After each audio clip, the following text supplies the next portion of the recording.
Yeah, was the image produced by Septic? It was raining. It's humid that day. Is that possible? Well, I'm not sure. That's the honest answer. Look, there's a lot of possible explanations for how the image was formed.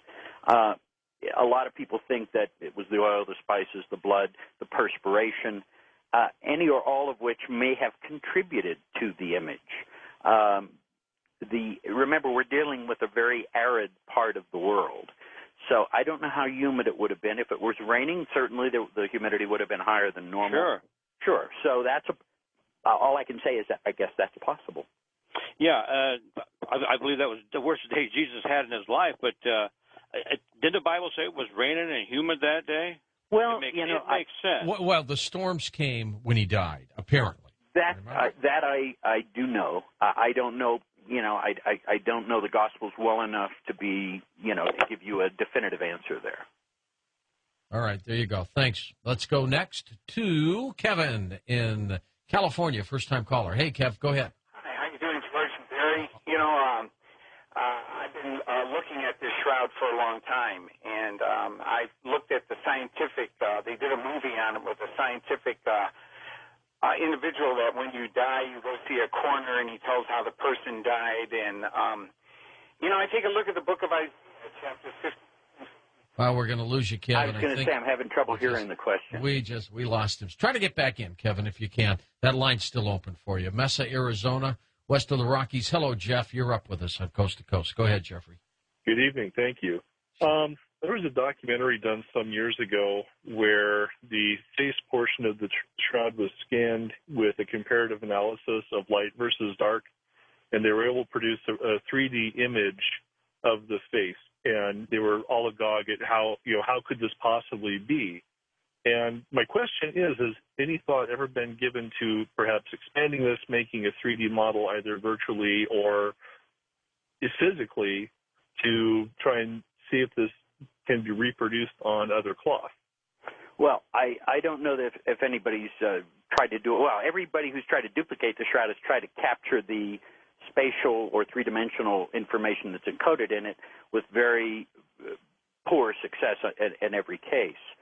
So, however, the three-dimensional aspects of the shroud's image have been converted to a physical statue. This was done by members of the STURP team back in probably 79 or 80. It's been done in the computer, complete three-dimensional aspects of the shroud were sort of extracted from my photographs, and that was, I believe, in a History Channel documentary. So there have been many efforts made, both using computers and physical models. There are a number of sculptures of the man of the shroud based on the shroud and the spatial information. So people have extracted that information and put it into a different form, maybe a little easier for the average person to see. I hope that answers your question. All right, let's go to Wilmington, Delaware. We're going all over the map today. All right. Robert, you're up there on Coast to Coast. Go ahead, Robert. George, how you doing? Okay, all is well. Monday through Friday, you are the man. I have a question about the shroud. Has anyone even decided to make to see if it will perform miracles? Well, there are, to my knowledge, no formal miracles attached to the shroud as the way the church would do so with somebody who is being considered for sainthood or something. But there are many kind of anecdotal reports of people who have been healed, cured, or have their lives have been changed because of the shroud. But I don't believe there's been any documented formal miracles that have been verified by the church. But have they tried to put it on somebody? Remember? Unfortunately, they're never going to do that. Well, I mean, it couldn't hurt to try. Well, I wouldn't argue with you there, but the way the shroud is now conserved and preserved, it's not even visible to the public except once every 25 years or so. So for them to go and take it out and allow it to be laid onto somebody's body, I think we'd be hard pressed to get for anybody to get that permission. Yeah, but that could be the meaning that why it's here. Well, I wouldn't argue with you. I'm just saying that I think that the question needs to be asked to either the Turin authorities or probably the Pope, who is the legal owner of it these days. And I don't know that they would permit that to happen. I just don't really know. Thank you. Sure, thank you. Sure thing. Janice in Detroit, you're up with us on Coast to Coast. Hello, Janice. Well, good evening. It's my first time calling. Motor Great. City. Enjoy your show, George. Thank you. And it's an honor to talk to Barry. Thank you. I've heard you speak before about the Shroud of Turin, and I've seen the burial place in Israel, and have been there. And I think that when you look at the object of the shroud, which to me it sounds like something that would go over a head, but you describe it as a full-length body wrap. And instead of looking back to the crucifixion, which it obviously points to the man, and then you jump over to the resurrection, if you concentrate on the cloth itself, there's a lot of writings, historical writings in the, especially the book of John, which was Jesus' best friend, who wrote the book of John, and he was the one who got Jesus' mother. He's the only disciple that witnessed the crucifixion.